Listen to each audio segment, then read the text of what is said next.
தமிழ் மன்னர்கள்லேயே அதிக நிலப்பரப்பை ஆட்சி செஞ்ச மன்னர் அப்படின்னா ராஜேந்திர சோழன் அப்படின்றது நம்ம எல்லாருக்கும் தெரியும். கங்கை கொண்டான் கடாரம் வென்றான்னு பல புனைப்பெயர்கள் கொண்ட ராஜேந்திர சோழனோட அரண்மனையோட அவல நிலை தான் இது. ஏற்கனவே தொல்லியல் துறையால அகழாய்வு செய்யப்பட்ட இந்த இடங்கள் எல்லாம் கடந்த ஒரு வாரம் முன்பு பெய்த அந்த மழையால இந்த மொத்த இடமும் சரிந்து அந்த பழைய அரண்மனையை மூடி இருக்கு. தென்னங்கீற்றுல கொட்டகை அமைச்சிருந்தாங்க. இப்போ நீங்க பார்த்துக்கிட்டு இருக்கிறது தான் இந்த இடம் சேதமாறதுக்கு முன்னாடி இருந்த அந்த வீடியோ. இந்த மேற்கூரையை குறைஞ்சபட்சம் மெட்டல் ஷீட்லாம் யூஸ் பண்ணியிருந்தாங்க அப்படின்னா கண்டிப்பாக இது சரிஞ்சிருக்காது. தமிழக அரசு, தொல்லியல் துறை, அரியலூர் மாவட்ட நிர்வாகம் இவங்கெல்லாம் விரைந்து நடவடிக்கை எடுத்து இந்த இடத்த சரி செய்யணும் அப்படின்னு நம்ம வேண்டுகோள் வைக்கிறோம்.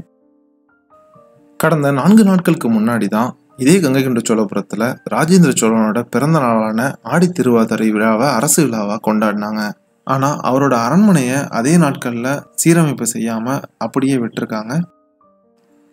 கடந்த 2 வருடங்களுக்கு முன்பு இந்த கங்கை கொண்ட சோழபுரத்தில் ஒரு உலகத்தரமான ஒரு மியூசியம் அமைக்கப்படும் அப்படின்னு தமிழக அரசு அறிவிப்பு வெளியிட்டிருந்தாங்க. இது செய்தித்தாள்லையும் நம்ம பார்க்க முடிஞ்சுது. ஆனால் இதுவரைக்கும் இந்த மியூசியம் இங்கே அமைக்கப்படலை.